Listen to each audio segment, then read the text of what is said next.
Paul had a great burden when he came to the end of his life. Pavul தன்னுடைய கடைசி நாட்களிலே ஒரு பாரம் கொண்டவராய் வாழ்ந்தார். He had served the Lord for about 37 years. 37 ஆண்டுகளாக அவர் தேவனுக்கு ஊழியம் செய்தார். And he writes in 2 Timothy chapter 2. 2 தீமோத்தேயு 2ஆம் அதிகாரத்திலே பவுல் எழுதுகிறார். We already saw verse 21 how we can once again become a golden vessel if we have become earthen vessels. நாம் மண்மண்டமாய் மாறிவிட்டால் மீண்டுமாய் எப்படி ஒரு பொன் பாத்திரமாய் மாற முடியும் என்று 2 தீமோத்தேயு 2ஆம் அதிகாரம் 21ஆம் வசனத்திலே நாம் தியானித்தோம். But in the first verses of that chapter, ஆனால் இந்த அதிகாரத்தின் முதல் சில வசனங்கள் he is writing to Timothy. அவர் தீமோத்தேயுவுக்கு எழுதுகிறார். Timothy must have been about 20-25 years younger to him. தீமோத்தேயு பவுலை காட்டிலும் 20-25 வயது குறைந்தவராய் இருந்திருப்பார். It was another generation. அவர் மற்ற ஒரு சந்ததியாக எழும்புகிறார். And Paul was burdened that another generation must rise up to be faithful to God. தேவனுக்கென்று உண்மையாய் இருக்கும்படியாக வேறொரு சந்ததி அடுத்த தலைமுறை எழும்ப வேண்டும் என்று பவுல் விரும்புகிறார். There are many older brothers who have served in the church for many years. அநேக ஆண்டுகளாக சபையிலே முதிய சகோதரர்கள் ஊழியம் செய்திருக்கிறார்கள். The time has come for people who are 20-25 years younger than us now to do the work. நம்மை காட்டிலும் வயதிலே 20 அல்லது 25 வயது குறைந்தவர்கள் இந்த ஊழியத்தை வேலை எடுத்து செய்வதற்கு ஆயத்தமாகி வர வேண்டும். That was the burden Paul had. இந்த பாரத்தை தான் பவுல் உள்ளத்திலே கொண்டிருந்தார். And it is to them, it is to such people that Paul is writing and the Holy Spirit is writing. அப்படிப்பட்டவர்களுக்கு தான் பவுல் அல்லது ஆவியானவர் பவுல் மூலமாக எழுதுகிறார். That you must be golden vessels. நீங்கள் பொன் பாத்திரங்களாய் இருக்க வேண்டும். And he tells Timothy, தீமோத்தேயுக்கு சொல்கிறார், be strong, verse 1, in the grace that is in Christ Jesus. கிறிஸ்து இயேசுவில் உள்ள கிருபையிலே பலப்படு.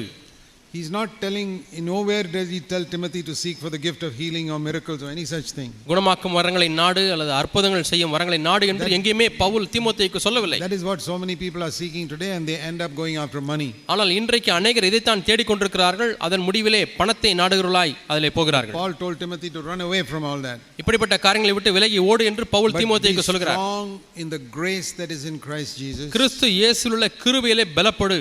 What he wanted Timothy to learn is how to get more and more grace from God. தேவனிடத்திலிருந்து அதிகமாக எப்படி கிருபை பெற்றுக்கொள்ள வேண்டும் என்பதை நீ கற்றுக்கொள்ள வேண்டும் என்று பவுல் விரும்புகிறார். I believe that is what all of us in CFC need to learn. CFC சபையிலே உள்ள நாம் எல்லாரும் இதை தான் கற்றுக்கொள்ள வேண்டும் என்று நானும் நம்புகிறேன். There was no grace in the world till Jesus Christ came. இயேசு கிறிஸ்து இந்த பூமிக்கு வரும் வரை இந்த பூமியிலே கிருபை இல்லை. In the Old Testament they had mercy but no grace. பழைய ஏற்பாட்டு காலத்திலே அவர்களுக்கு இரக்கம் இருந்தது, ஆனால் கிருபை அப்பொழுது இல்லை. The Lord revealed himself in mercy to sinners. பாவிகளுக்கு இரக்கத்தின் மூலமாக தேவன் தம்மை வெளிப்படுத்தினார். But there was no grace. ஆனால் அப்பொழுது கிருபை இல்லை. The Bible says Moses only brought the law. மோசே நியாயப்பிரமாணத்தை கொண்டு வந்தார் என்று வேதம் சொல்கிறது. Jesus brought grace. ஆனால் இயேசு கிறிஸ்துவோ கிருபையை கொண்டு வந்தார். I must show you that verse in John chapter 1. அந்த வசனத்தை நான் உங்களுக்கு காண்பிக்கிறேன். யோவான் 1ஆம் அதிகாரம். Many of you know that. உங்களில் அநேகர் அந்த வசனத்தை அறிந்திருக்கலாம்.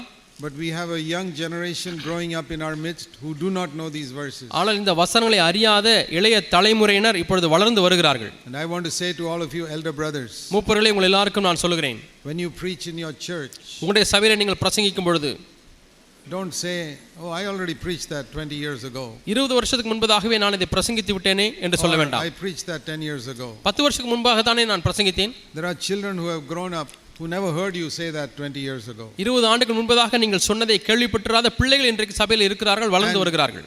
10 years ago they were too small to understand what you were saying. 10 ஆண்டுகள் முன்பதாக நீங்கள் சொல்லுவதை விளங்கிக் கொள்ள கூடாத அளவுக்கு அவர்கள் சிறியவர்களாக இருந்தார்கள். So you have to repeat it. ஆகவே நீங்கள் மீண்டுமா இதை சொல்ல வேண்டியவர்களாக You have to இருக்கிறீர்கள். repeat what you said 10 years ago. 10 ஆண்டுகள் முன்பதாக நீங்கள் சொன்னதை பிரசங்கித்ததை திரும்பமாய் சொல்ல For வேண்டியிருக்கிறது. the new generation. புதிய தலைமுறை விரும்புகிறார்களே அவர்களுக்கு சொல்ல வேண்டும். And so listen to this verse. ஆகவே இந்த வசனத்தை கவனித்து பாருங்கள். John chapter 1. யோவான் 1ஆம் அதிகாரம் 17. 17ஆம் வசனம். The law was given through Moses, but grace and truth came through Jesus Christ. நியாயப்பிரமாணம் மோசேயின் மூலமாய் கொடுக்கப்பட்டது, கிருபையும் சத்தியமும் இயேசு கிறிஸ்துவின் மூலமாய் உண்டாயின. There was no grace till Jesus came. இயேசு வரும் வரை கிருபை இல்லாதிருந்தது. But what about truth? சத்தியம் அதை குறித்து என்ன? In the Bible, in the New Testament, when it speaks about truth, it is speaking about reality. புதிய ஏற்பாட்டிலே சத்தியம் என்று சொல்லும் பொழுது அது ஒரு நிஜம் அல்லது யதார்த்தத்தை சொல்லுகிறது. There's a truth in the mind as a truth in the life. மனதிலே இருக்கக்கூடிய ஒரு சத்தியம் ஒன்று உண்டு, வாழ்க்கையிலே இருக்கக்கூடிய ஒரு சத்தியம் என்று ஒன்று உண்டு. Truth in the mind is there in the Old Testament also. மனதிலே இருக்கக்கூடிய சத்தியம் பழைய ஏற்பாட்டு காலத்திலேயும் இருந்தது. But this truth is truth in your life. ஆனால் இங்கே சொல்லப்பட்ட இந்த சத்தியமானது உங்களுடைய வாழ்க்கையிலே இருக்கக்கூடிய ஒரு சத்தியம். Which is what David says in Psalm 51. இதைத்தான் தாவீது சங்கீதம் 51 சொல்கிறார். It's very important to understand that. இதை நாம் விளங்கிக் கொள்வது மிக முக்கியம். In Psalm 51, சங்கீதம் 51, when David sinned, தாவீது பாவம் செய்த பொழுது, he was a hypocrite. அவர் ஒரு மாய்மாலக்காரராக இருந்தார். He is writing hymns on the outside and psalms, and then privately he is sinning with women. அவர் வெளிப்பிரகாரமாக சங்கீதங்களையும் வேதங்களையும் எழுதி கொண்டிருந்தார். ஆனால் அந்தரங்க வாழ்க்கையில ஒரு ஸ்திரியோடு கூட பாவம் செய்து கொண்டிருந்தார். He never did that in the first 30 years of his life. தன்னுடைய வாழ்க்கையின் முதல் 30 ஆண்டுகளிலே அப்படி அவர் செய்யவில்லை. Do you know at what age David sinned with Bathsheba? எத்தனை வயதிலே தாவீது பத்சிபாளோடு கூட பாவம் செய்தார் என்று உங்களுக்கு தெரியுமா? When he was 52 years old. அவருக்கு தாவீதுக்கு 52 வயதாக இருக்கும் பொழுது. When he was below 30, he was running around in the caves and all that. He never sinned with any woman. 30 வயதுக்கு கீழாக இருக்கும் பொழுது அவர் ஒரு குகை விட்டு இன்னொரு குகையாய் பயந்து ஓடிக்கொண்டே இருந்தார் சவுலுக்கு.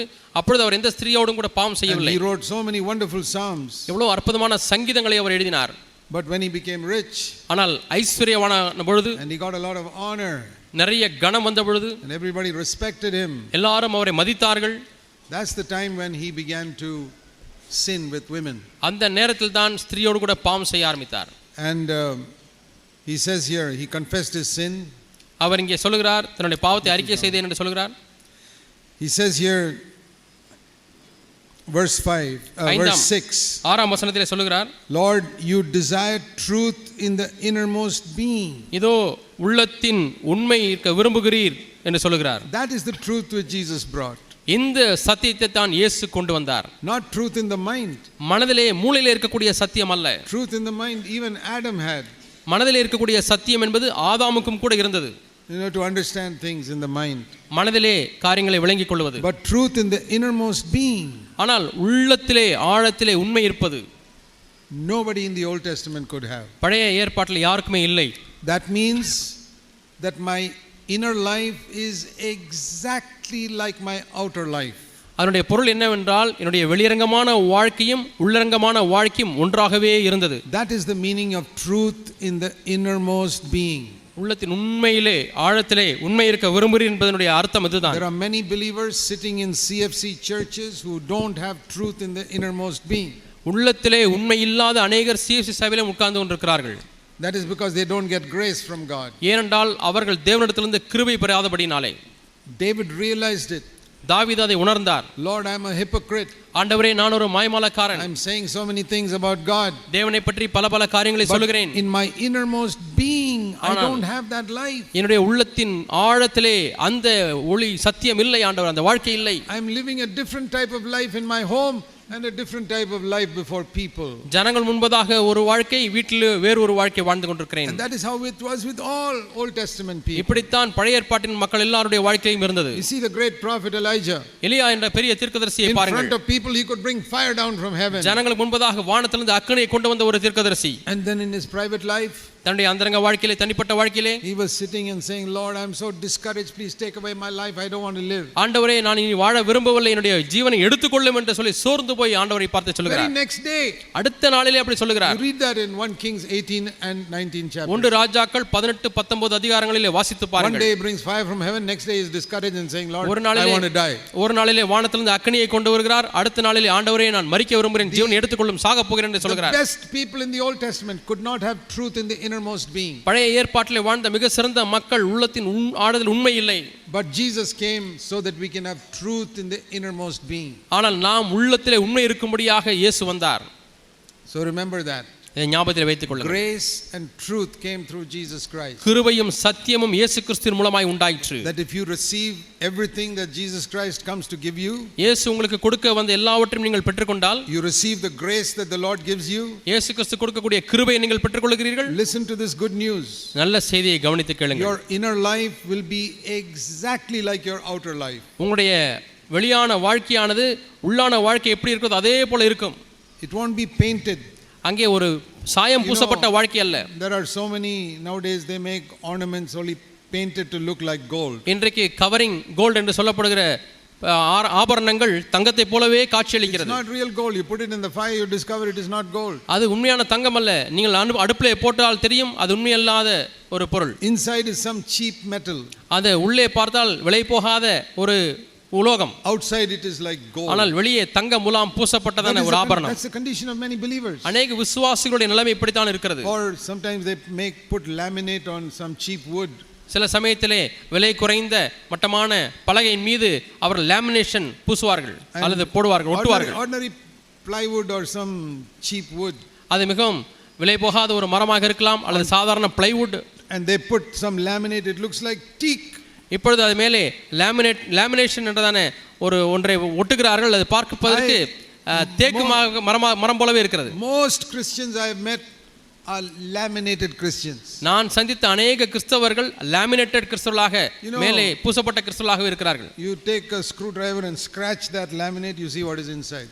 ஒரு ஸ்க்ரூ டிரைவர் எடுத்து நீங்கள் சுரண்டி பார்த்தால் உள்ளே என்ன மரம் இருக்குது என்று கண்டுபிடித்து விடலாம். And you scratch some believers, irritate them a little bit, you will discover what is inside. விசுவாசிகளை கொஞ்சம் போய் அவர்களை எரிச்சலூட்டி பாருங்கள், உண்மையான கட்டை என்ன என்பது தெரிந்துவிடும். It is all on the outside. வெளியே தான் அந்த முலாம் பூசப்பட்டது. We must not be like that. நாம் அப்படி இருக்கக்கூடாது. Are you fed up of being like that? அப்படி இருக்கக்கூடிய ஒரு வாழ்க்கையில நீங்கள் சலிப்படைந்து விட்டீர்களா? Do you want to just appear to be a golden vessel on the outside and mud pot inside? வெளியே நான் பார்ப்பதற்கு தங்க முலாம் பூசப்பட்ட தங்க பாத்திரத்தை போல இருக்க வேண்டும், ஆனால் உள்ளேயோ மண் பாத்திரமா இருக்க வேண்டுமா? You want to be gold all the way through to the middle? அல்லது உள்ளே நோண்டி பார்த்தால் உள்ளே வரைக்கும் அது தங்கமாகவே இருப்பது போல இருக்க வேண்டுமா? Truth has come through Jesus Christ. இயேசு கிறிஸ்துவின் மூலமாக சத்தியம் வந்தது. Maybe you never understood that verse till today. Understand it today. ஒருவேளை இன்று வரை அந்த வார்த்தைக்கு நீங்கள் அர்த்தம் புரிந்து கொள்ளாமல் இருந்திருக்கலாம். இன்றைக்கு விளங்கிக் கொள்ளுங்கள். Truth that David did not have.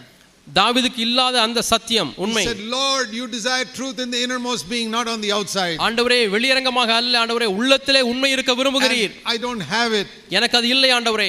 Please give it to me. எனக்கு தயவு செய்து தாரும். He could not get it. அவருக்கு அது கிடைக்கவில்லை. God said no. ஆண்டவர் இல்லை என்று சொல்லிவிட்டார். My spirit cannot dwell inside human beings. மனிதர்களுக்குள்ளே என்னுடைய ஆவியானது வாசம் பண்ண முடியாது. And until my Holy Spirit dwells inside human beings, they'll never have truth in the innermost being. என்னுடைய பரிசுத்த ஆவியானவர் மக்களுக்குள்ளாக வாசம் பண்ணும் வரைக்கும் அவர்கள் உள்ளத்திலே உண்மை இருக்க முடியாது. Why can't God's spirit dwell in human beings? ஏன் மனிதர்களுக்குள்ளே தேவனுடைய ஆவியானவர் வாசம் பண்ண முடியவில்லை? Their sin is not cleansed. அவருடைய உள்ளே இருக்கக்கூடிய பாவம் சுத்திகரிக்கப்படவில்லை. Their sin could be cleansed only after Jesus died on the cross and rose up and went to heaven. இயேசு கிறிஸ்து சிலுவிலே மரித்து உயிரோடு எழுந்து தேவனிடத்திலே போகும் வரைக்கும் எவருடைய பாவமும் கழுவப்படவே இல்லை. That is why he told his disciples, when I go to heaven I'll send the Holy Spirit. ஆகவே தான் சீஷர்களை பார்த்து நான் பரத்துக்கு போவேன், அங்கே இருந்து பரிசுத்த ஆவியானவரை அனுப்புகிறேன் என்று சொன்னார். Stand before my Father, all your sins can be cleansed. நான் தேவனுக்கு முன்பாக அங்கே போய் நிற்கும் பொழுது உங்களுடைய பாவங்கள் எல்லாம் மன்னிக்கப்பட்டு விடும் என்று சொன்னார். Even the least of you believers will experience what even John the Baptist could not experience. அப்பொழுது யோவான் ஸ்நானகன் பழைய ஏற்பாட்டிலே அனுபவித்திராத காரியங்களை உங்களிலே சிறியவர்களாக இருக்கக்கூடிய நீங்கள் கூட அதை அனுபவிக்க முடியும் என்று சொல்கிறார். அது என்ன? It is not head knowledge. அது தலையில உள்ள அறிவு அல்ல. Those people had a lot of head knowledge. அந்த மக்களுக்கு அதிகமான தலை அறிவு இருந்தது. Truth in the innermost being. ஆனால் உள்ளத்திலே உண்மை. Do you long for that? நீங்கள் அதற்காக தாகம் கொள்கிறீர்களா? If you really long for it, God will meet with you. உண்மையாகவே அதற்காக ஒரு வாஞ்சியம் தாகம் இருக்கும் என்று சொன்னால் தேவன் உங்களை சந்திப்பார். Many born again believers are happy with living a double life. அநேக மறுபடியும் பிறந்த விசுவாசிகள் இரட்டை வாழ்க்கை வாழ்வதிலே இன்னுமா திருப்தி கொண்டிருக்கிறார்கள். One life in front of others, மற்றவர்களுக்கு முன்பாக வாழக்கூடிய வாழ்க்கை ஒன்று, pretending to be very spiritual, ஆவிக்குரியலை போல நடிக்கக்கூடிய ஒரு வாழ்க்கை, and privately at home with their wife another life. அந்தரங்கத்திலே அல்லது தனிப்பட்ட வாழ்க்கையிலே மனைவி கணவனிடத்திலே வேறு ஒரு வாழ்க்கை. You know, this was the sin of Ananias and Sapphira. இதுதான் அனனியாள் சப்பிராளுடைய பாவமாய் இருந்தது. Never forget this. ஒரு காலம் இதை மறக்க வேண்டாம். In the New Testament புதிய church, ஏற்பாட்டிலே சபை, the first sin that God judged, தேவன் நியாயம் தீர்த்த முதல் பாவம், it was not murder, கொலை அல்ல, it was not adultery, விபச்சாரம் அல்ல, it was not love of money. பண ஆசை அல்ல. You know what it was? அது என்ன தெரியுமா? It was not having truth in the innermost being. உள்ளத்திலே உண்மை இல்லாத வாழ்க்கை. Ananias and Sapphira pretended that they are giving everything to God. எல்லாவற்றையுமே தேவனுக்கு கொடுப்பது போல பாசாங்கு செய்தார்கள் அனனியாவும் You read in சப்பீராலும். Acts chapter 5. அப்போஸ்தலர் 5ஆம் அதிகாரத்திலே வாசிக்கிறோம். And Peter stopped him. பேதுரு அதை தடுத்து நிறுத்தினார். Ananias, அனனியாவே, why are you telling a lie to the Holy Spirit? ஏன் பரிசுத்த ஆவியானவருக்கு விரோதமாய் பொய் சொல்லுகிறாய்? Why are you pretending to be coming to the church and pretending to be spiritual? நீ ஏன் ஆவிக்குரியவனை போல நடந்து கொள்கிறாய்? சபைக்கு வந்து கொண்டு ஆவிக்குரியவனை போல நடிக்கிறாய்? And you know what happened to him? அவனுக்கு என்ன நடந்தது என்று அறிவீர்களா? அங்கே மரித்தான். 3 hours later, 3 மணி நேரம் கழித்து his wife comes in. மனைவி உள்ளே வருகிறார்கள். And Peter gives her a chance to speak the truth. சத்தியத்தை பேசுவதற்கு மனைவிக்கு ஒரு தருணத்தை பேதுரு கொடுக்கிறார். Don't have time to show it to you. You read it in Acts 5. அதை காண்பிப்பதற்கு நேரமில்லை. அப்போஸ்தலர் 5 வாசித்து பாருங்கள். Peter gave her a chance to speak the truth. சத்தியத்தை பேசுவதற்கு, உண்மையை பேசுவதற்கு பேதுரு ஒரு தருணம் கொடுத்தார். She could have said, அவள் சொல்லி இருந்திருக்கலாம், no Peter, பேதுருவே இல்லை, we sold it for more, but we brought only a little bit of the money. இதை விட அதிகமான பணத்திற்கு தான் நிலத்தை விற்றோம், நாங்கள் கொண்டு வந்து கொடுத்தது கொஞ்சம் தான். She would have lived. அவள் உயிர் தப்பி இருப்பாள். She would have lived because she would have had truth in the innermost being. உள்ளத்திலே உண்மை இருந்தபடினாலே அவள் வாழ்ந்திருந்திருப்பாள். But she said, yes, that is how much we sold it for. ஆம், இவ்வளவுக்கு தான் நாங்கள் விற்றோம் என்று அவளும் சேர்ந்து போய் சொன்னாள். Peter said, you lie. நீ பொய் சொல்லுகிறாயா? She died. அவளும் அங்கே மரித்தாள். Somebody asked me, சிலர் யாரோ ஒருவர் என்னை கேட்டார்கள், Brother Zach, why doesn't God punish people like that today? இன்றைக்கு ஏன் தேவன் அதுபோல மக்களை தண்டிப்பதில்லை என்று கேட்டார். I said, there'll be hardly anybody left in the church if God punishes people like that today. அப்படி தண்டித்திருந்தால் இன்றைக்கு சபையில் ஆட்களே இருந்திருக்க மாட்டார்கள் என்று சொன்னேன். Only 2-3 people will be left. சபையிலே அதிகபட்சமான 2 பேர் அல்லது 3 பேர் இருந்திருப்பார்கள். Why can't we all have truth in the innermost being? ஏன் நாம் எல்லாரும் உள்ளத்திலே உண்மை வைத்திருக்க கூடாது? You know, when I was born again, நான் மறுபடியும் பிறந்த பொழுது, in the beginning, I really had truth in the innermost being. ஆரம்பத்திலே உண்மையாலுமே உள்ளத்தின் ஆழத்தில் எனக்கு உண்மை இருந்தது. But over a period of time, நாட்கள் கடந்து செல்ல செல்ல I began to backslide. நான் பின்மாற ஆரம்பித்தேன், பின்வாங்க ஆரம்பித்தேன். The more I was serving God, எந்த அளவுக்கு அதிகமாக தேவனுக்கு ஊழியம் செய்தேனோ, I became proud that I was serving God. நான் தேவனுக்கு ஊழியம் செய்கிறேன் என்று பெருமைப்பட்டேன். This is all in the years before CFC started. இவைகளெல்லாம் நான் சொல்லுகிற இந்த சம்பவங்கள் எல்லாம் CFC சபை ஆரம்பிப்பதற்கு முன்பதாக நடந்த சம்பவங்கள். 29-30 years old. அப்பொழுது எனக்கு 29-30 வயது இருந்தது. 4-5 years before CFC started. CFC சபை ஆரம்பிப்பதற்கு 5 ஆண்டுகள் 6 ஆண்டுகள் முன்பதாக. And I was preaching, but it was not true in my inner life. நான் ஒன்றை பிரசங்கித்துக் கொண்டிருந்தேன், அந்த பிரசங்கமே என்னுடைய வாழ்க்கையில் மெய்யாக இல்லை. Tired of my life. என்னுடைய வாழ்க்கையில சலித்து போய் விட்டேன். I said, Lord, I don't want to continue like this. இதுபோல ஆண்டவரே எனக்கு வாழ்க்கை வேண்டாம். I know you desire truth in the innermost being and I don't have it. என் உள்ளத்திலே உண்மை இருக்க நீர் விரும்புகிறீர், ஆனால் எனக்கு இல்லை ஆண்டவரே. But I want it. ஆனால் எனக்கு வேண்டும் ஆண்டவரே. I did not know how to get it. அதை எப்படி பெற்றுக்கொள்வது என்று எனக்கு தெரியவில்லை. Finally I got so fed up, I said, I best is I stop preaching. கடைசியாக நான் எந்த அளவுக்கு சலித்து போனேன் என்று சொன்னால், இனி பிரசங்கிப்பதை நிறுத்தி விடுகிறேன் என்று சொல்லக்கூடிய அளவுக்கு. 1974, nearly 40 years ago. கிட்டத்தட்ட 40 ஆண்டுகள் முன்பதாக 1974ஆம் ஆண்டு. I was preaching in a Baptist church those days. அந்த நாட்களிலே நான் பாப்டிஸ்ட் சபையிலே பிரசங்கித்துக் கொண்டிருந்தேன். The Lord asked me a question. ஆண்டவர் என்னை பார்த்து ஒரு கேள்வி கேட்டார். Okay, you have been fooling all these people about preaching holiness, but it is not there in your life. நீ பரிசுத்தத்தை பேசி மக்களை எல்லாம் பேசி நீ உன் வாழ்க்கையில் அது உண்மை இல்லை, இப்படி ஏமாற்றிக் கொண்டிருந்தாய். Now this Sunday, are you willing to stand up there and tell the whole church, I am a hypocrite? இந்த வரக்கூடிய ஞாயிற்றுக்கிழமை நீ சபைக்கு முன்பாக நின்று அதே பிரசங்க மேடையில் நின்று கை உயர்த்தி நான் ஒரு மாயமாலக்காரன் என்று சொல்வதற்கு நீ ஆயத்தமா என்று கேட்டார். I remember that date very well. அந்த தேதி எனக்கு நன்றாக ஞாபகம் இருக்கிறது. January 12th, 1975. ஜனவரி 12ஆம் தேதி 1975ஆம் ஆண்டு. The Lord said, stand up in the church where you are preaching and tell everybody you are a hypocrite. நீ பிரசங்கித்துக் கொண்டிருந்த சபையிலே போய் நின்று எல்லாரிடத்திலும் நான் ஒரு மாயமாலக்காரன் என்று சொல். You are preaching what you are not practicing. நீ எதை பிரசங்கித்தாயோ அதை நடைமுறைப்படுத்தவில்லை. I said, yes Lord, today ஆண்டவரே, ஆம் ஆண்டவரே, நான் இன்றைக்கு சொல்லுவேன், today. நான் இன்றைக்கு செய்வேன் என்று சொன்னேன். That day God met with me. அந்த நாளிலே தேவன் என்னை சந்தித்தார். Same day. அதே நாளிலே He filled me with the Holy Spirit. அவர் என்னை பரிசுத்தாவின் அபிஷேகத்தால் நிரப்பினார். Turned my life around. என்னுடைய வாழ்க்கை அப்படியே தலைகீழாய் மாற்றினார். And 6 months after that CFC was born in my house. அதற்கு பிறகு 6 மாதங்கள் கழித்து என்னுடைய வீட்டிலே CFC சபை உண்டாயிற்று, பிறந்தது. You know how the first church was born? முதல் சபை எப்படி பிறந்தது தெரியுமா? On the day of Pentecost. Pentecost நாளிலே Through the baptism in the Holy Spirit. பரிசுத்தாவின் அபிஷேகத்தின் மூலமாக. You know how CFC was born nearly 38 years ago? 38 ஆண்டுகள் முன்பாக CFC சபை எப்படி பிறந்தது தெரியுமா? Through the baptism in the Holy Spirit. பரிசுத்த அபிஷேகத்தின் It மூலமாக. was not born through any teaching. எந்த போதனை உபதேசத்தினாலே பிறக்கவில்லை. It was born when we were filled with the Holy Spirit. நாங்கள் பரிசுத்த ஆவியின் அபிஷேகத்தில் நிறைந்த பொழுது தேவனுடைய சபை அங்கே பிறந்தது. Truth became real in the inner part. உண்மையானது உள்ளத்திலே அது உண்மையாக மாறியது. And my great fear is என்னுடைய பெரிய பயம் என்னவென்றால் that now so many of us know so much about truth. இன்றைக்கு நாம் சத்தியத்தை பற்றி பல காரியங்களை அறிந்திருக்கிறோம். In our head, நம்முடைய தலையிலே மூளையிலே we can explain victory over sin. பாவத்தின் மேல் ஜெயம் பெறுவது எப்படி என்று அழகாய் விளக்கிச் சொல்லலாம். We can explain new covenant. புது உடன்படிக்கை என்றால் என்ன என்று விளக்கிச் சொல்லலாம். We can even explain humility, brokenness, everything. தாழ்மை என்றால் என்ன, நொறுங்குதல் என்றால் என்ன என்றெல்லாம் அழகாக வர்ணித்து பேசலாம். But ஆனால் you may not have truth in the innermost being. உள்ளத்திலே உண்மை இல்லாமல் இருக்கலாம். That is the good news. நல்ல செய்தி.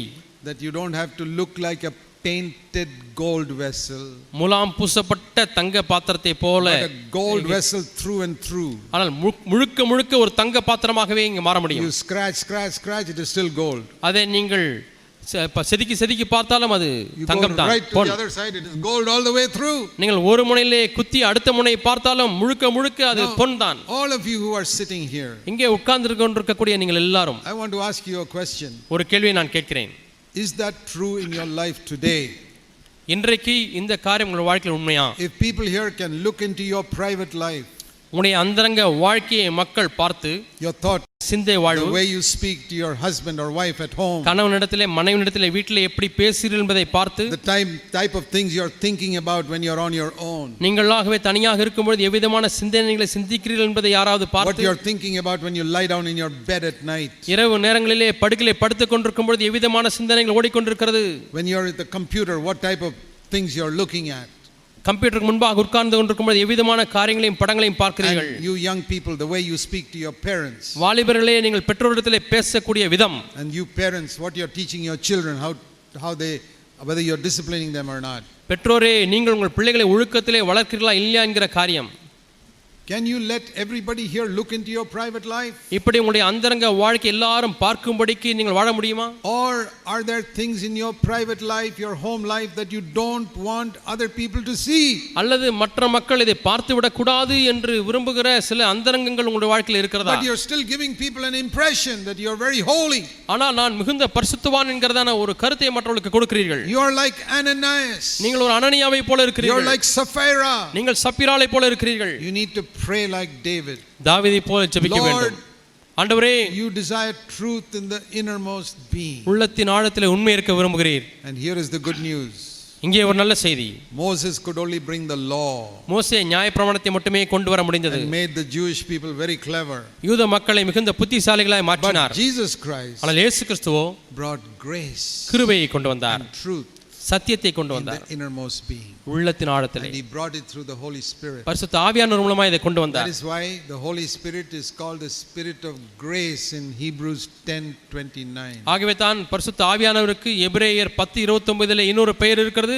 அவர் கிருபையின் ஆவியானவர். And he is called the Spirit of truth in John 15 and John 16. யோவான் 15-16 அதிகாரங்களிலே பரிசுத்த ஆவியானவர் சத்திய ஆவியானவர் என்று அழைக்கப்படுகிறார். Who can bring that grace and truth into your life? உன்னுடைய வாழ்க்கையிலே இந்த கிருபையும் சத்தியத்தையும் யார் கொண்டு வர முடியும்? The Holy Spirit. பரிசுத்த ஆவியானவர். That is what made those apostles different. இதுதான் அப்போஸ்தலர்களை வித்தியாசமான மக்களாய் மாற்றியது. That's what made them realize that Jesus is living. இயேசு வாழ்கிறவர், உயிரோடு இருக்கிறவர் என்பதை இந்த காரியம் தான் அவர்களுக்கு உணர்த்தியது. I believe the greatest need in all of our CFC believers, நம்ம எல்லா CFC விசுவாசிகளின் மத்தியிலேயும் இருக்கக்கூடிய மிகப்பெரிய தேவை என்ன தெரியுமா? is to be filled with the Holy Spirit. பரிசுத்த ஆவியின் அபிஷேகத்தினால் நிறைந்திருப்பது. Spirit of grace. கிருபையின் ஆவியினாலே நிறைந்திருப்பது. Truth. சத்திய ஆவியினாலே நிறைந்திருப்பது. We are not to live just on mercy, mercy, mercy, mercy. இரக்கம் இரக்கம் இரக்கம் என்றே வாழ்ந்து கொண்டிருக்க கூடாது. That is old covenant. அது பழைய உடன்படிக்கை. It's good. நல்லதுதான். Mercy means forgiveness, forgiveness, forgiveness, forgiveness. இரக்கம் என்று சொன்னால் மன்னிப்பு மன்னிப்பு மன்னிப்பு மன்னிப்பு. Grace is more than that. கிருபை அதை காட்டிலும் அதிகமான ஒன்று. Grace can help us to be overcomers. நாம் ஜெயாளிகளாய் இருப்பதற்கு கிருபை நமக்கு உதவி செய்கிறது. Give us truth in the innermost being. உள்ளத்தின் ஆழத்திலே உண்மையை அது தருகிறது. So Paul tells Timothy, ஆகவே பவுல் தீமோத்தேயுக்கு சொல்கிறார், thinking of the next generation. அடுத்த தலைமுறையினரை குறித்து எண்ணுகிறார். I've also started thinking a lot about the next generation in CFC. நானும் கூட சிஎஃப்சி சபையிலே அடுத்த தலைமுறையை குறித்து சந்ததியை குறித்து அதிகமாக சிந்திக்க ஆரம்பித்து விட்டேன். I'm not saying I'm going to die very soon. சீக்கிரமாக நான் மரிக்கப் போகிறேன் என்று சொல்லவில்லை. I pray that I'll live till Jesus comes. இயேசு வரும் வரை நான் உயிரோடு இருக்க வேண்டும் என்று நான் ஜெபிக்கிறேன். That's a good prayer for all of us to pray. நம்ம எல்லாரும் ஜெபிப்பதற்கு நல்ல ஒரு ஜெபம். I can't tell God to do it, but I say, Lord, that's what I want. ஆண்டவரே நீ இப்படி தான் செய்ய வேண்டும் என்று ஆண்டவரிடத்தில் நான் சொல்ல முடியாது, ஆனால் நான் விரும்புகிறது இதுதான் என்று சொல்லலாம். You know one thing about prayer. ஜெபத்தை குறித்து ஒரு காரியம் சொல்லட்டுமா? I'll tell you something. நான் உனக்கு சொல்லுகிறேன். Be like a little child. சின்ன குழந்தையைப் போல இருங்கள். Real small child. உண்மையாலுமே சின்ன குழந்தையைப் போல இருங்கள். What all things a 2-year-old child will ask his father? ஒரு 2 வயசு குழந்தையை போய் பாருங்க, அது அப்பாட்ட என்னவெல்லாம் கேட்கும்? Dad, I want a real elephant, no toy elephant, real elephant. அப்பா எனக்கு உண்மையான யானை வேணும், எனக்கு பொம்மை யானைலாம் வேண்டாம், உண்மையான யானை இப்பொழுதே இங்கே கொண்டாந்து நிறுத்துங்க. No toy plane and all, give me a real aeroplane. எனக்கு இந்த பொம்மை ஏரோப்ளேன்லாம் வேண்டாம்ப்பா, எனக்கு உண்மையான ஏரோப்ளேன் வேண்டும். What all we can ask God if I'm like a child? நான் ஒரு குழந்தையை போல இருந்தால் தேவனிடத்தில் என்னவெல்லாம் கேட்கலாம்? But you can ask God for anything. என்ன வேண்டுமானாலும் நீங்கள் தேவனிடத்தில் கேட்கலாம். If you will say this as the last sentence. ஆனால் உங்கள் ஜெபத்தின் கடைசி வாக்கியம் இப்படி இருந்தால், But not as I will, but as thou will. ஆனாலும் என் சித்தத்தின்படி அல்ல உம்முடைய சித்தத்தின்படி இருந்தால் தாரும். If you can say that as the last sentence, you can ask God for elephants and aeroplanes and anything. நீங்கள் மட்டும் உங்கள் ஜெபத்தின் கடைசி வாக்கியமாய் இப்படி சொல்ல முடிந்தால் நீங்கள் ஏரோப்ளேன், யானை என்ன வேண்டுமானாலும் ஆண்டவரிடத்தில் கேட்கலாம். I come to God like a little child. நான் தேவனிடத்தில் சின்ன பிள்ளையை போல வருகிறேன். I ask for some fantastic things. நான் மிகவும் அற்புதமான சில காரியங்களுக்காய் தேவனிடத்தில் Lord, I கேட்கிறேன். want to live till Jesus comes. ஆண்டவரே இயேசு வருவரை நான் வாழ வேண்டும், உயிர் வாழ வேண்டும். But not as I will, but as ஆனால் thou will. நான் என் சித்தத்தின்படி அல்ல உம்முடைய சித்தத்தின்படி ஆகட்டும். All of you must pray like that. எல்லாரும் அப்படி ஜெபிக்க வேண்டும். Why not live till Jesus comes? இயேசு வருவரை ஏன் உயிரோடு வாழக்கூடாது? Such a great need for believers on this earth. இந்த பூமியிலே விசுவாசிகளுக்கு அதிகமாய் தேவை. But if God says, no, you're not going to live till Jesus comes. ஆனால் இயேசு சொல்லுகிறார், தேவன் சொல்லுகிறார், இயேசு வரும் வரை நீ உயிர் வாழ மாட்டாய். No, I got to take you away. நான் அதற்கு முன்பாக உன்னை நான் எடுத்துக்கொள்ள விரும்புகிறேன். Then praise the Lord, I accept it. அப்படியானால் அதை ஆண்டவரை ஸ்தோத்திரித்து அதை ஏற்றுக்கொள்ளுங்கள். Where did I learn this from? நான் இதை எங்கே கற்றுக்கொண்டேன்? From Paul. பவுலிடத்திலிருந்து. I'll tell you how Paul says in 1 Thessalonians 4. We must read the Bible carefully. நீங்கள் வேதத்தை மிகவும் கவனமாக வாசிக்க வேண்டும். 1 தெசலோனிக்கர் 4ஆம் அதிகாரம். See what Paul says about himself. Pavul தன்னை குறித்து என்ன சொல்கிறார் என்று பாருங்கள். Now read the Bible slowly and carefully. வேதத்தை மெதுவாக வாசியுங்கள், கவனமாக வாசியுங்கள். And I want you to read 1 Thessalonians 5. 1 தெசலோனிக்கர் 5ஆம் அதிகாரம். Chapter 4. 4ஆம் அதிகாரம். Verse 16 16ஆம் வசனம் and 17. 17ஆம் வசனம். Just read it slowly. மெதுவாய் நாம் வாசிப்போம். And what do you learn from that? இதிலிருந்து நாம் என்ன The கற்றுக்கொள்கிறோம்? Lord will descend from heaven with a shout, கர்த்தர் தாமே ஆரவாரத்தோடும் with the voice of the archangel பிரதான தூதனுடைய சத்தத்தோடும் and the trumpet of God.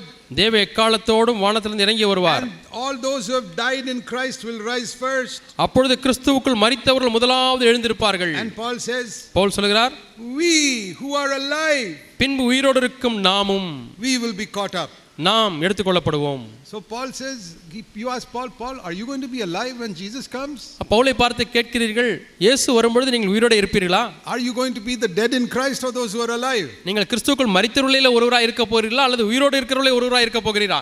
Alive, he says. சொல்ல உயிரோடு இருக்க போகிறேன் கிறிஸ்து வரும்பொழுது. That was his faith when he wrote scripture. வேத வாக்கியங்களை எழுதும் பொழுது அதுதான் அவருடைய விசுவாசமாக இருந்தது. Do you believe that was inspired by the Holy Spirit? பரிசுத்த ஆவியானவர் ஏவப்பட்டதை எழுதினார் என்று எண்ணுகிறீர்களா? Inspired by the Holy Spirit, Paul says, I am one of those who's going to be alive when Jesus comes. இயேசு வரும்பொழுது உயிரோடு இருக்கிறவர்களில் நானும் ஒருவனாக இருக்க போகிறேன் என்று சொல்லி பரிசுத்த ஆவியானவரை உந்தப்பட்டு அவர் எழுதியிருக்கிறார். That's the faith he had. அவருக்கு இருந்த விசுவாசம் இதுதான். But ஆனால் about 12 years later, 12 ஆண்டுகள் கழித்து, after 12 years, 12 வருஷம் கழித்து, he writes in 2 Timothy 4. 2 தீமோத்தேயு 4ஆம் அதிகாரத்தில் எழுதுகிறார். When Paul wrote that, he was about 55. Pavul இதை எழுதும் பொழுது 55 வயது அவருக்கு. Now then he wrote it 67. When he's 67 years old, he writes 2 Timothy 4. 2 தீமோத்தேயு 4ஆம் அதிகாரம் எழுதும் பொழுது அவருக்கு 67 வயது ஆகிவிட்டது. There he says, இங்கே அவர் சொல்லுகிறார், 1 Timothy chapter 4, 1 தீமோத்தேயு 4ஆம் அதிகாரம் verse 6, 6ஆம் வசனம், the last part. கடைசி பகுதி. The time of my departure has come. நான் என் சரித்து விட்டு போகக்கூடிய நாட்கள் வந்து விட்டது. 1 Timothy 4 verse 6. 1 தீமோத்தேயு 4ஆம் அதிகாரம் 6ஆம் வசனம். 2 தீமோத்தேயு. Oh, sorry, I'm sorry. 2 Timothy chapter 4 verse 6. 2 தீமோத்தேயு 4ஆம் அதிகாரம் 4:6. 2ஆம் அதிகாரம் 2 தீமோத்தேயு 4ஆம் அதிகாரம் 6ஆம் The time வசனம். of my departure has come. நான் தேகத்தை விட்டு பிரியும் காலம் வந்தது. The Lord told him, கர்த்தர் அவரை பார்த்து சொல்லிவிட்டார், you're not going to live till I come. நான் வரும் வரை நீ உயிரோடு இருக்க மாட்டாய். Yeah, when the Lord says that, then we can say, okay Lord, then I'm ready to go. கர்த்தர் அப்படி சொல்லிவிட்டால் நாம் சொல்லலாம், ஆமாண்டவரே நான் போவதற்கு தயாராக இருக்கிறேன். So we must always have that hope. ஆகவே நமக்கு எப்பொழுதுமே இந்த நம்பிக்கை இருக்க வேண்டும். But ஆனால் while we are alive, Paul had this burden to train another generation for God. அவர் உயிரோடு இருக்கும் பொழுது மற்ற ஒரு சந்ததியை வரக்கூடிய தலைமுறையினரை தேவனுக்காக பயிற்சிக்கும்படியாக விரும்பினார். That is very important in all of our churches. நம்முடைய எல்லா சபைகளிலுமே இது மிக முக்கியமானதாய் இருக்கிறது. And some elders don't like to train another generation for God. சில மூப்பர்கள் தங்களுக்கு வரக்கூடிய இளைய தலைமுறையினரை தேவனுக்கென்று பயிற்சி கொடுக்க விரும்புவதில்லை. They want to sit there like Maharajas forever. எப்பொழுதுமே அவர்களே மகாராஜாவை போல மூப்பராக இருந்து கொண்டே இருக்க வேண்டும். But I tell them, நான் அவர்களை பார்த்து சொல்கிறேன், how do you train your children? உங்களுடைய பிள்ளைகளை எப்படி பயிற்சி கொடுக்கிறீர்கள்? Do you train your children to live in your house forever? எப்பொழுதுமே உங்கள் வீட்டிலேயே வாழ்ந்து கொண்டே இருக்க வேண்டும் என்பது போல பயிற்சி கொடுக்கிறீர்களா? Do you keep them in your house 40 50 years old, you don't let them get married, sit in your house? 40 50 வயதானாலும் பையனுக்கு கல்யாணம் பண்ணி வைக்கிறதே கிடையாது, வீட்டிலேயே இருப்பான்னு சொல்லி வீட்டிலேயே வைத்துக் கொள்கிறீர்களா? You don't do that.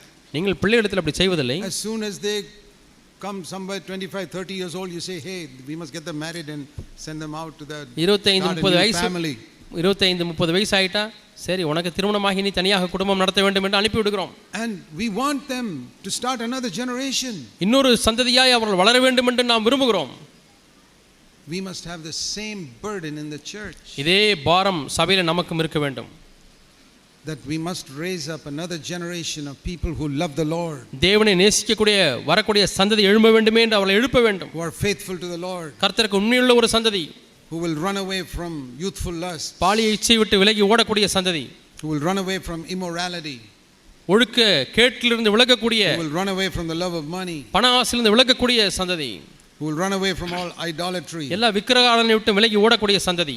And who will pursue righteousness and faith and love and peace. நீதியும் விசுவாசத்தையும் அன்பையும் சமாதானத்தையும் நாடக்கூடிய ஒரு சந்ததி. And with those who call on the Lord from a pure heart. சுத்த இருதயத்தோடே கர்த்தரை தொழக்கூடிய ஒரு சந்ததி.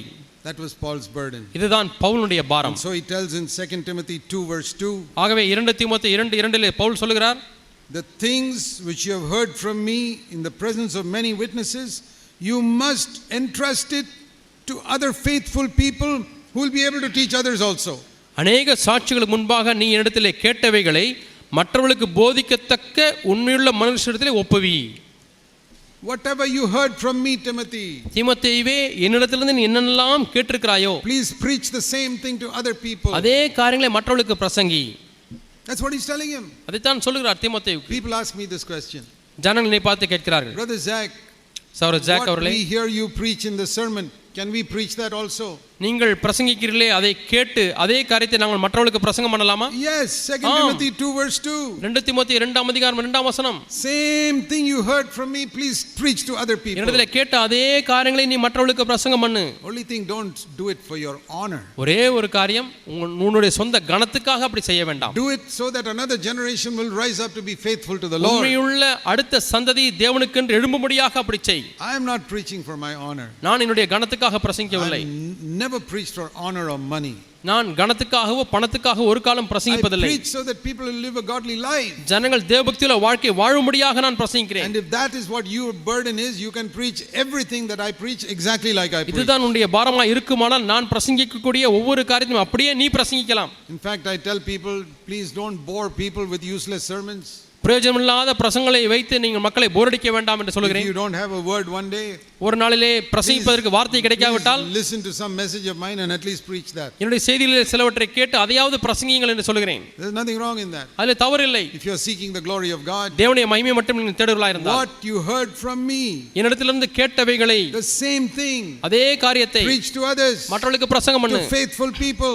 உண்மையுள்ளவர்களுக்கு ஒப்புவி. And those people அவர்கள் must go and preach to other people. மற்றவர்களுக்கு பிரசங்கிக்க வேண்டும். That is how Paul taught Timothy to do it. இப்படித்தான் பவுல் தீமோத்தேயுக்கு செய்யும்படியாக கற்றுக் கொடுத்தார். See chapter 3, 3ஆம் அதிகாரம் 2 தீமோத்தேயு 3ஆம் Again he அதிகாரம் says the same thing. மீண்டும் அதே காரியத்தை சொல்கிறார். Chapter 3 verse 10.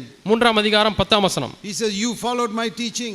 நீ என்னுடைய போதகத்தை பின்பற்றினாய். You followed my conduct. என்னுடைய நடக்கையை பார்த்தாய். My purpose. என்னுடைய விசுவாசம். My faith. என்னுடைய நோக்கம். Patience, love, நீடிய perseverance. சாந்தம், அன்பு, பொறுமை. And you've seen all that. நீ எல்லாவற்றையும் என்னுடைய வாழ்க்கையிலே பார்த்தாய். And verse 14. 14ஆம் வசனம். You must in your life continue in the things that you learned. நீ கற்று நிச்சயித்துக் கொண்டவைகளில் நிலைத்திரு. And here is a very important phrase that I keep on emphasizing nowadays. இப்படிப்பட்ட காலங்களிலே நான் அதிக முக்கியத்துவம் கொடுக்கக்கூடிய முக்கியத்துவப்படுத்தி சொல்லக்கூடிய ஒரு காரியம் இதுதான். 14, the last part. 14ஆம் வசனத்தின் 2 தீமோத்தேயு 3ஆம் அதிகாரம் 14ஆம் வசனத்தின் கடைசி பகுதி. Remember from whom you learned these truths. இன்னாரிடத்திலிருந்து நீ கற்றாய் என்பதை நீ அறிந்திருக்க வேண்டும். From whom did you learn these truths? இந்த சத்தியங்களை யாரிடத்திலிருந்து நீங்கள் கற்றுக்கொண்டீர்கள்? Was it from a hypocrite or was it from someone who was living what he preached? ஒரு மாய்மாலக்காரனிடத்திலிருந்து இந்த சத்தியங்களை கற்றுக்கொண்டீர்களா அல்லது எதை பிரசங்கிக்கிறாரோ அதையே தன்னுடைய வாழ்க்கையில் நடைமுறைப்படுத்துகிறவரிடத்திலிருந்து கற்றுக்கொண்டீர்களா? I hear sometimes even some CFC believers saying, சில சமயத்திலே CFC விசுவாசிகள் சொல்கிறதை கேட்டிருக்கிறேன். oh brother, that television evangelist who preaches on Christian television. கிறிஸ்தவ டிவி நிகழ்ச்சிகளிலே பிரசங்கிக்கக்கூடிய அந்த தொலைக்காட்சியிலே பிரசங்கிக்கக்கூடிய பிரசங்கியார், that Tamil preacher, அந்த தமிழ் பிரசங்கியார், that English preacher, அந்த ஆங்கில பிரசங்கியார், what good message they preach. என்ன நல்ல செய்தியை பிரசங்கிக்கிறார்கள். What nice thoughts they give from the word of God. அவர்கள் தேவனுடைய வார்த்தையிலிருந்து நல்ல நல்ல கருத்துக்களை அள்ளி கொடுக்கிறார்களே. I say okay. சரி, நான் சொல்கிறேன். Tell me, do you know anything about how he lives? அவர் எப்படி வாழ்கிறார் என்பதை குறித்து ஏதாவது உங்களுக்கு தெரியுமா? Do you know, have you ever met him? எப்பொழுதாவது அந்த பிரசங்கியாரை சந்தித்திருக்கிறீர்களா? Do you know how he lives in his private life? அவர் தன்னுடைய அந்தரங்க வாழ்க்கையில் எப்படி வாழ்கிறார் என்று உனக்கு தெரியுமா? Do you know anything about his attitude to money? பணத்தின் மீது அவருக்கு இருக்கக்கூடிய நோக்கம் என்ன என்று உனக்கு தெரியுமா? Do you know how many crores of rupees these American men and women preachers collect from poor people there? இந்த அமெரிக்க பிரசங்கியார்கள் ஏழை மக்களிடத்திலிருந்து கோடிக்கணக்கான பணத்தை எப்படி வசூலிக்கிறார்கள் என்று உனக்கு தெரியுமா? They build big houses for themselves and buy aeroplanes and cars and all for themselves. தங்களுக்கென்று பெரிய மாளிகையை கட்டுகிறார்கள், கார்களையும் ஏரோப்ளேன்களையும் வாங்கி இருக்கிறார்கள். They don't only buy cars, they buy aeroplanes for themselves. அவர்கள் தங்களுக்கென்று கார் வாங்குவது மட்டுமல்ல, தங்களுக்கென்று மக்களிடத்திலிருந்து வசூலித்த பணத்தினாலே ஏரோப்ளேனை வாங்கி இருக்கிறார்கள். This is the man you're listening to. இப்படிப்பட்ட மனிதன் பிரசங்கிப்பதை தான் நீங்கள் கேட்கிறீர்களா? This is the woman you're listening to. இந்த ஸ்திரீ பிரசங்கிப்பதை தான் நீங்கள் கேட்கிறீர்களா? You're saying, oh what a nice message. என்ன நல்ல செய்தி. Remember from whom you learned them. இன்னாரிடத்திலிருந்து நீ கற்றுக்கொண்டாய் என்பதை நீ அறிந்து கொள்ள வேண்டும். இந்த வாக்கியத்தை ஞாபகத்தில் வைத்துக் கொள்ளுங்கள். From whom you learned it. இன்னாரிடத்திலிருந்து நீ கற்றுக்கொண்டாய் என்பதை அறிந்திருக்கிறதும் அல்லாமல். Do you know anything about how that preacher's children are living? அந்த பிரசங்கியாருடைய பிள்ளைகள் எப்படி வாழ்கிறார்கள் என்பதை பற்றி ஏதாவது உனக்கு தெரியுமா? His children may be divorced. அவனுடைய பிள்ளைகள் விவாகரத்து செய்தவர்களாக இருக்கலாம், பின்வாங்கி போனவர்களாக இருக்கலாம், living for the world, உலகத்துக்காக வாழ்கிறவர்களாக இருக்கலாம். He himself may be divorced and remarried. அவரே அந்த பிரசங்கியாரே விவாகரத்து செய்து மறுமணம் செய்து கொண்டவராய் இருக்கலாம். You don't know all that. You say, oh what a wonderful message. உனக்கு இதெல்லாம் தெரியாதபடி அவர் பேசுகிற செய்தியை கேட்டு என்ன அற்புதமான செய்தி என்று பிரமிக்கிறீர்கள். Church he has built. அவர் எப்படிப்பட்ட சபையை கட்டி இருக்கிறார் தெரியுமா? You go there, you'll find he has not even built one church. போய் பார்த்தால் தான் தெரியும், ஒரு சபையை கூட அவர் கட்டவில்லை. He's just a preacher. அவர் ஒரு பிரசங்கியார், அவ்வளவுதான். Remember this phrase. இந்த வாக்கியத்தை வாசகத்தை நினைவில் வைத்துக் கொள்ளுங்கள். From whom you have learned. இன்னாரிடத்திலிருந்து நீ கற்றாய் என்று நீ அறிந்திருக்கிறதும் அல்லாமல். I'll tell you honestly. நான் நேர்மையாக உங்களுக்கு சொல்கிறேன். I would rather learn things from Mother Teresa than from all these American preachers. இந்த அமெரிக்க பிரசங்கியார்களிடத்திலிருந்து கற்றுக்கொள்வதை காட்டிலும் நான் அன்னை தெரசாவிடத்திலிருந்து கற்றுக்கொள்வேன். She at least lived a good life. அன்னை தெரசா நல்ல ஒரு வாழ்க்கை வாழ்ந்தார்கள். Even if her doctrines were a few wrong, அவருடைய உபதேசங்களிலே சில தவறுகள் இருந்தாலும் கூட, but at least I know how she cared for the poor. ஏழைகளுக்கு எப்படி கரிசனை கொண்டார்கள், உதவினார்கள் என்பதை நான் அறிந்திருக்கிறேன். She did not take money from people to buy aeroplanes for herself. தனக்கென்று ஏரோப்ளேன் வாங்குவதற்காக மக்களிடத்திலே பணத்தை வசூல் செய்யவில்லை. Remember this phrase, knowing from whom you learned it. இன்னாரிடத்திலிருந்து நீ கற்றுக்கொண்டாய் என்பதை நீ அறிந்திருக்க வேண்டும் என்கிற வாசகத்தை நினைவில் வைத்துக் கொள்ளுங்கள். Don't just be taken up with some people who preach ஏதோ great messages. பிரசங்கிக்க நல்ல செய்திகளை பிரசங்கிக்கக்கூடிய மக்களினாலே நீங்கள் கவரப்பட வேண்டாம். There are some famous preachers wandering around Tamil Nadu also. தமிழ்நாட்டிலேயும் கூட சில பிரபலமான பிரசங்கியார்கள் சுற்றி கொண்டிருக்கிறார்கள். Preach to big crowds. பெரிய பெரிய கூட்டங்களுக்கு பிரசங்கிக்கிறார்கள். And you know that in those big crowds of thousands of people, there are a lot of unconverted people. அந்த ஆயிரக்கணக்கான மக்கள் மத்தியிலே திரளான கூட்டத்தின் நடுவிலே ரட்சிக்கப்படாத மனம் திரும்பாத மக்கள் இருக்கிறார்கள். Hundreds and hundreds of unconverted people. நூற்றுக்கணக்கான ரட்சிக்கப்படாதவர்கள் இந்த கூட்டத்தில் இருக்கிறார்கள். How can they take a bucket and collect money from them? இப்பொழுது ஒரு பக்கெட்டை அனுப்பி எப்படி அவர்களிடமிருந்து காணிக்கை வசூல் செய்யலாம்? You don't think there's anything wrong in that? அதிலே தவறு இருக்கிறது என்று எண்ணவில்லையா? See what the Bible says.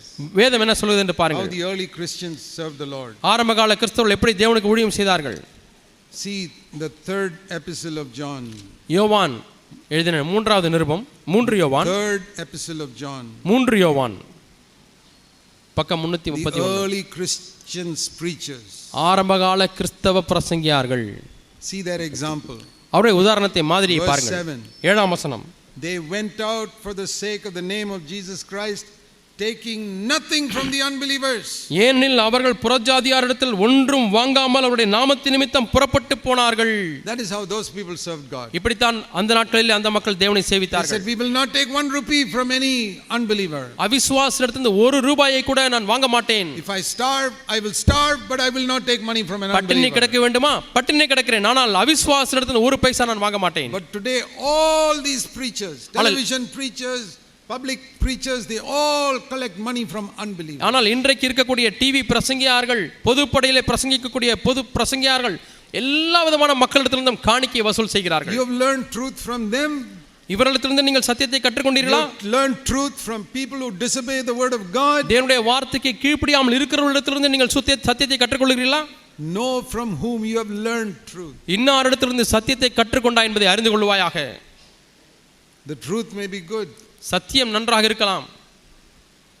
Supposing a man full of leprosy, ஒரு தொழுநோய் நிறைந்த மனிதன், or very infectious diseases in his hand, அல்லது ஏதோ பயங்கரமான தொற்று நோய் கைகளிலே இருக்கக்கூடிய ஒரு மனிதன் picks up a beautiful apple from a basket and gives it to you. ஒரு பழ குடையிலிருந்து அழகான அருமையான ஒரு ஆப்பிள் பழத்தை எடுத்து உங்களுக்கு கொடுக்கிறார்.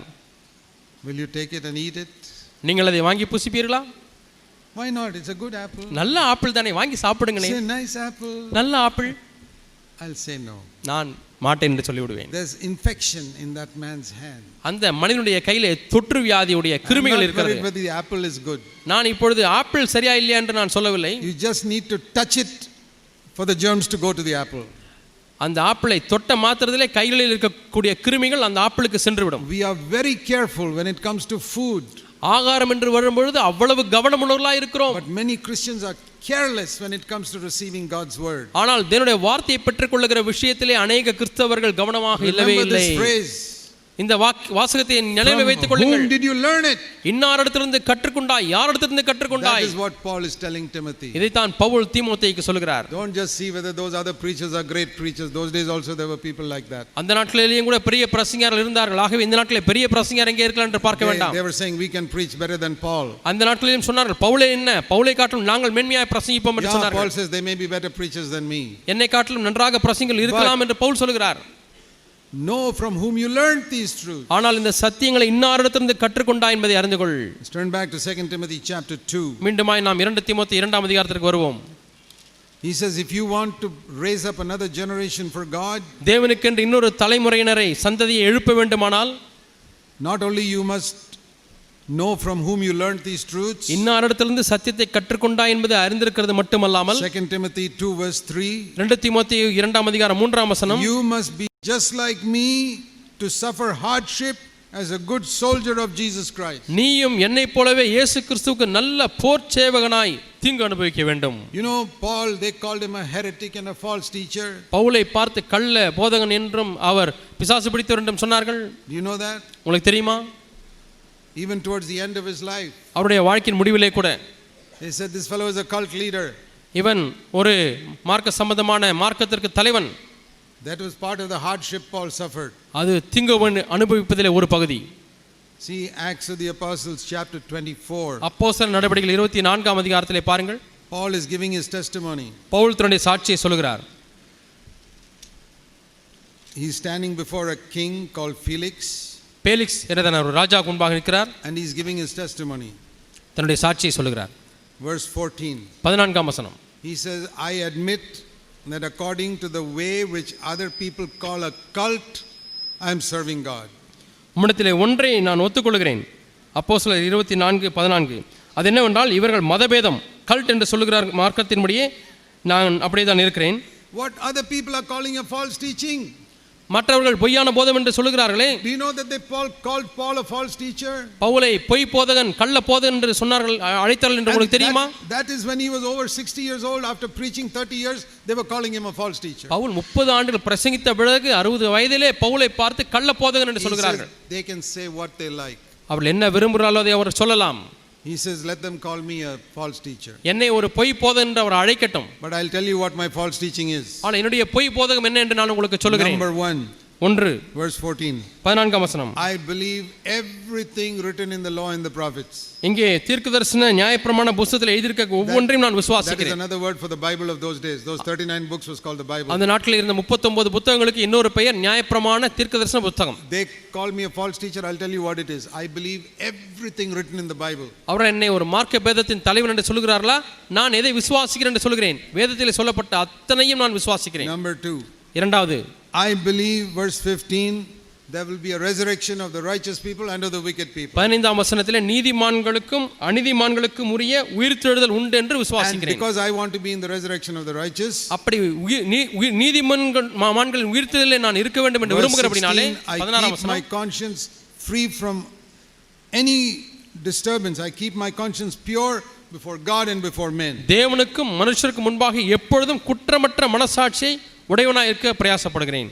That means if I hurt somebody, I immediately ask forgiveness. அதனுடைய பொருள் என்னவென்றால் யாரையாவது நான் மனம் புண்படுத்தி பேசிவிட்டால் உடனே போய் மன்னிப்பு கேட்டு விடுவேன். If my conscience convicts me I have sinned against God, I immediately ask God for forgiveness. தேவனுக்கு விரோதமாக பாவம் செய்து விட்டேன் என்று மனசாட்சி உணர்த்துமானால் உடனே தேவனிடத்திலே மன்னிப்பு கேட்டு விடுவேன். That is what I practice. இதைத்தான் நான் நடைமுறைப்படுத்துகிறேன். That is what I teach others. இதைத்தான் மற்றவர்களுக்கு போதிக்கிறேன். Believe the whole Bible. முழு வேதாகமத்தையும் விசுவாசிக்கிறேன். Obey the whole Bible. முழு வேதாகமத்தையும் கீழ்ப்படிகிறேன். If your conscience convicts you, ask forgiveness immediately.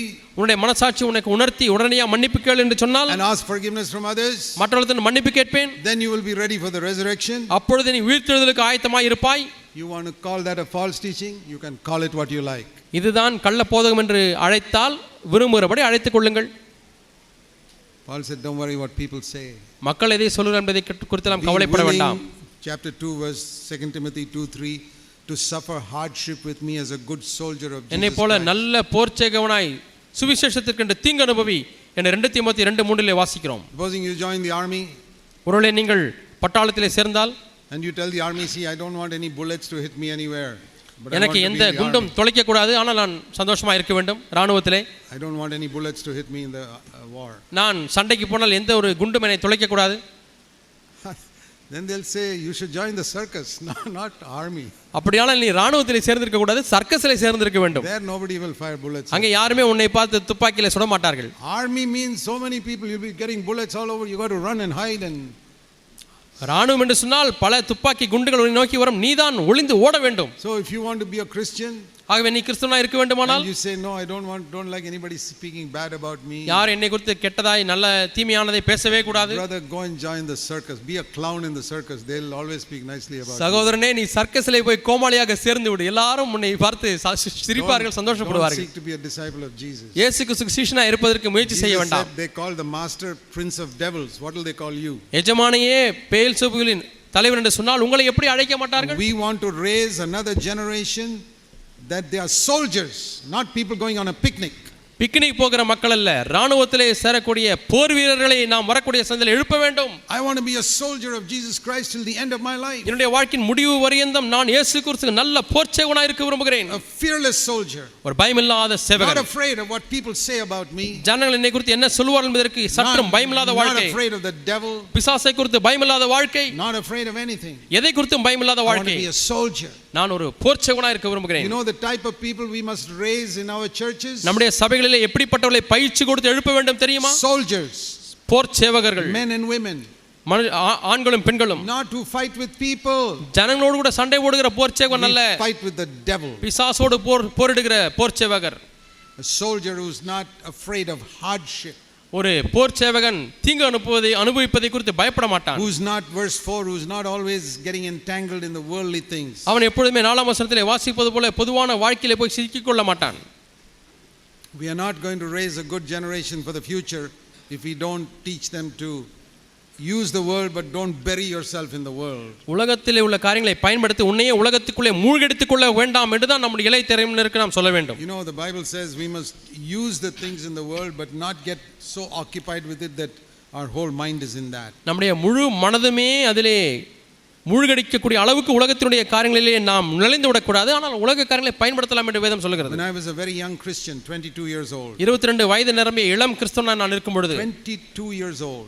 22 வயது. Younger than many of you. உங்களில் இருக்கக்கூடிய அநேகரை காட்டிலும் இளைய வயது. The Lord gave me a verse. தேவன் எனக்கு ஒரு வார்த்தையை கொடுத்தார். Which I have never forgotten. ஒரு காலம் நான் மறக்கவே இல்லை. I want to share it with you. நான் அதை உங்களோடு கூட பகிர்ந்து கொள்ள விரும்புகிறேன். 1 Corinthians 7. 1 கொரிந்தியர் 7ஆம் அதிகாரம்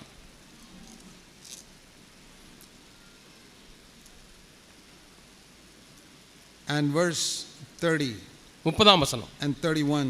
31 வசனம். If you weep, you should be like a person who's not weeping. அழுகிறவர்கள் அழாதவர்கள் போல. Yeah, there are certain things that happen in the world, we have to weep. சில காரியங்கள் உலகத்தில் நடக்கிறது, அதை நாம் அழ வேண்டும். But we can't spend all our time weeping. ஆனால் நம்முடைய எல்லா நேரத்தையும் அழுது கொண்டே கழிக்க கூடாது. We have got to serve the Lord. நாம் தேவனுக்கு ஊழியம் செய்ய வேண்டும். If you rejoice in some, you got a promotion or you made some money, fine.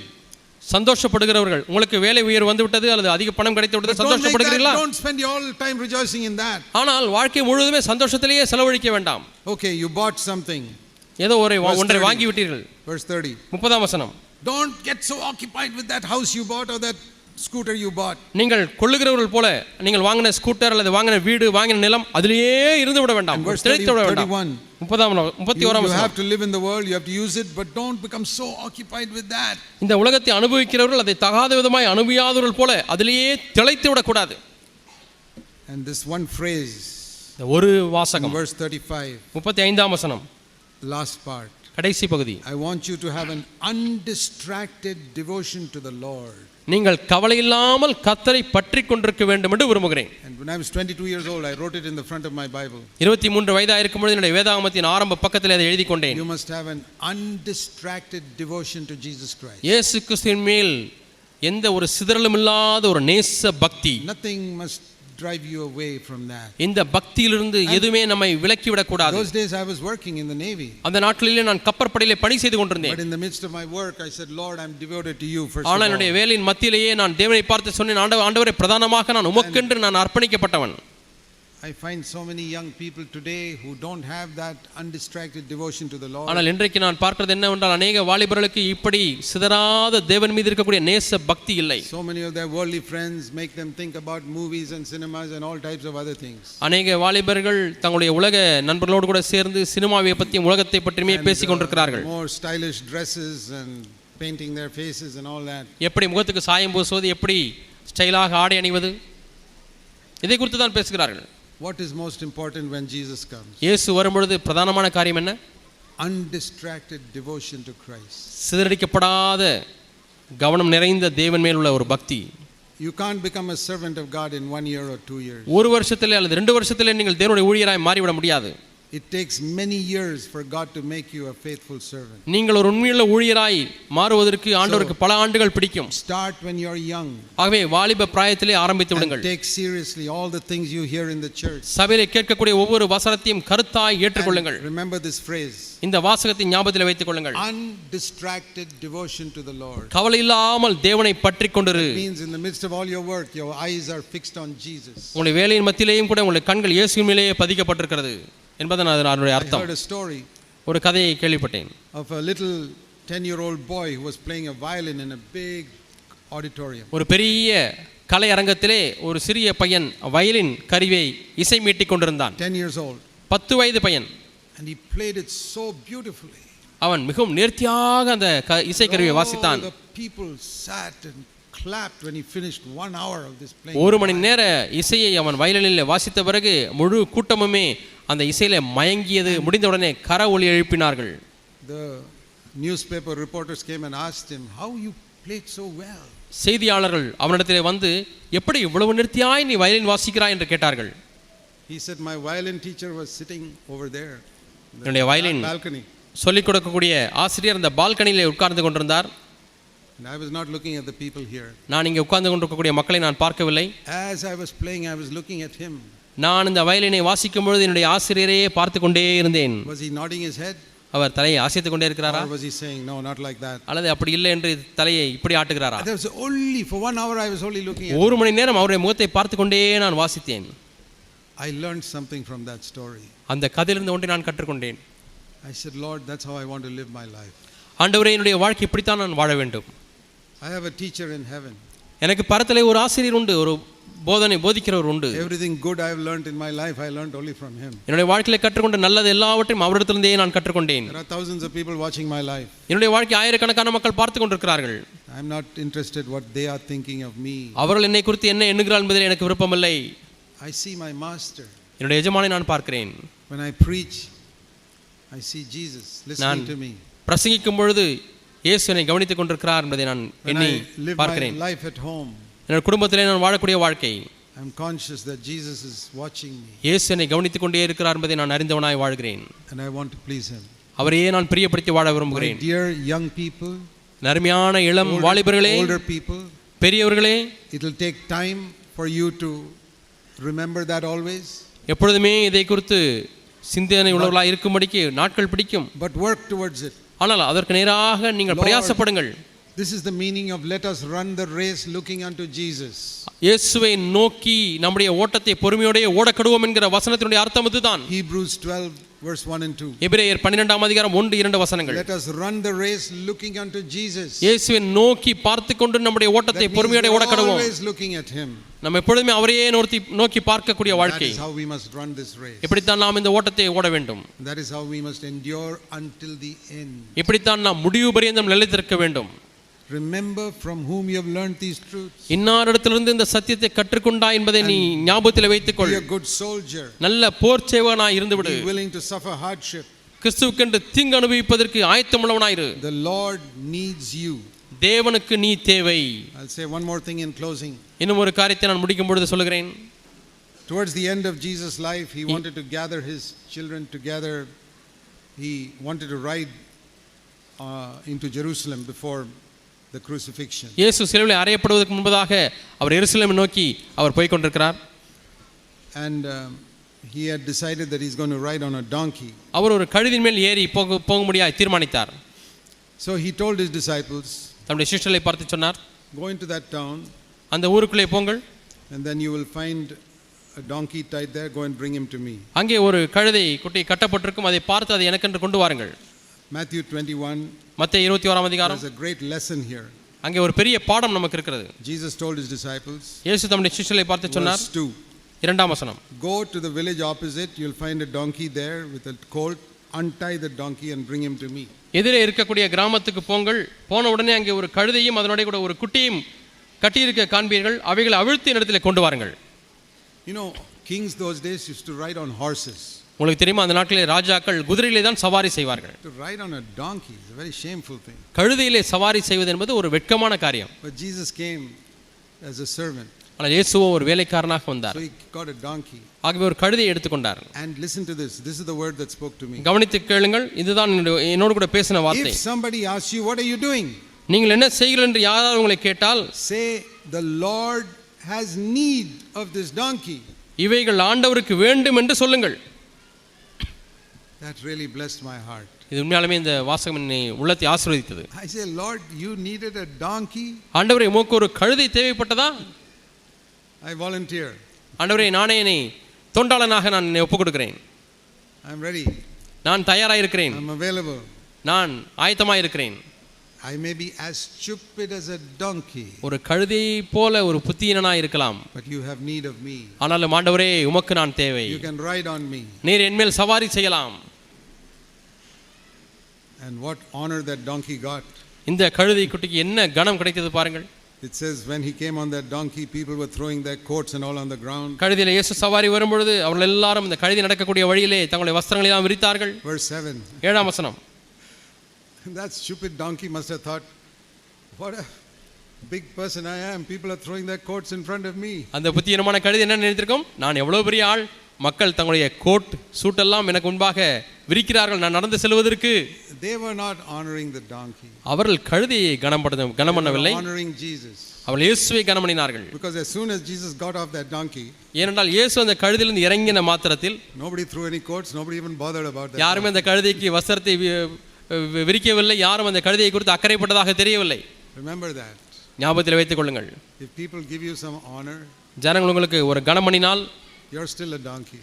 நீங்கள் இன்னும் கழுதையாய்த்தான் இருக்கிறீர்கள். It's Jesus who's being honored. இயேசுதான் கனப்படுத்தப்படுகிறார். ஆனால் the Lord needs you. கர்த்தருக்கு நீ தேவை. The Lord has need of you. That really blessed my heart. கர்த்தருக்கு இது தேவைப்படுகிறது, ஆண்டவருக்கு வேண்டும். உண்மையாலுமே இந்த வார்த்தை என்னை ஆசீர்வதித்தது. When I was a young Christian, நான் ஒரு வாலிப கிறிஸ்தவனாக இருக்கும் பொழுது I read that. நான் இதை வாசித்தேன். I said, Lord, you needed a donkey. ஆண்டவரே, உமக்கு ஒரு கழுதை தேவைப்பட்டதா? Those days I didn't know much of the Bible. அந்த நாட்களில் எனக்கு வேதத்தை குறித்து அதிகமாக தெரியாது. I was so encouraged. The Lord needs even a donkey. ஒரு கழுதையை கூட தேவன் விரும்புகிறார் வேண்டும் என்று சொன்ன பொழுது உற்சாகப்படுத்தப்பட்டேன். I say that for the encouragement of some of you who say, oh, I'm not so spiritual. நான் அவ்வளவு ஆவிக்குரியவன் அல்ல என்று சொல்லி சோர்ந்து போய் இருக்கிறீர்கள். உங்களை பார்த்து சொல்கிறேன், I'm sure you got little more intelligence than a donkey. ஒரு கழுதையை காட்டிலும் உங்களுக்கு சற்று புத்தி இருக்கிறது என்று எண்ணுகிறேன். The Lord needs you. கர்த்தருக்கு நீ தேவை. He needs every one of you. நீங்கள் ஒவ்வொருவரும் கர்த்தருக்கு தேவை. Children, பிள்ளைகளே, older people, பெரியவர்களே, those who have made a mess of your life, வாழ்க்கையை குழப்பிக் கொண்டவர்களே, the Lord will forgive you. தேவன் உங்களை மன்னிப்பார். Forgive your past completely. உடைய கடந்த காலத்தை முழுமையாக அவர் மன்னித்து விடுவார். He says, I will not remember your past life. உடைய கடந்த கால வாழ்க்கை இனிமேலும் நான் நினையாமல் இருப்பேன் என்று சொல்கிறார். I need you. ஆனால் நீ எனக்கு தேவை. I don't need all the clever people. எனக்கு புத்திசாலிகள் தேவையில்லை. I'm not looking for lions and tigers. எனக்கு சிங்கங்களும் புலிகளும் வேண்டாம், donkeys. கழுதைகள். Say, Lord, I'm available. ஆண்டவரே, நான் ஆயத்தமாய் தயாராக இருக்கிறேன். நாம் ஜெபிப்போம். Let's bow our heads before God. தேவன் முன்பாக நம்முடைய தலைகளை வணங்கி, will you say to the Lord, தேவனை பார்த்து சொல்வீர்களா? Lord, I'm ready. ஆண்டவரே, நான் தயாராக இருக்கிறேன். I made many mistakes in my life. என் வாழ்க்கையில் எவ்வளவு தவறுகளை செய்திருக்கிறேன். Please forgive me. என்னை தயவு செய்து மன்னியும். Please blot it all out in the blood of Jesus. இயேசு கிறிஸ்துவின் இரத்தத்தினாலே அவைகள் எல்லாம் கிறுக்கி போடும் ஆண்டவரே. I'm available to you. உமக்கென்று ஆண்டவரே நான் தயாராக இருக்கிறேன். Please take me. ஆண்டவரே, என்னை, even though I'm very foolish, நான் புத்தியீனனா இருந்தாலும் please take me and do something with my life. என்னை எடுத்துக்கொள்ளும் ஆண்டவரே, என்னுடைய வாழ்க்கையை ஆண்டவர் உமக்கென்று பயன்படுத்தும். I say to you, the Lord says, I will take you. ஆண்டவர் என்ன சொல்கிறார் என்றால், நான் உன்னை எடுத்துக்கொள்வேன். I will use you. நான் உன்னை பயன்படுத்துவேன். I need you. எனக்கு நீ தேவை. Say thank you, Lord. ஆண்டவரே, நன்றி என்று சொல்லுவீர்களா? Thank you, Lord Jesus. ஆண்டவரே, நன்றி என்று சொல்லுவீர்களா? Amen. நன்றி ஆண்டவரே. ஆமென்.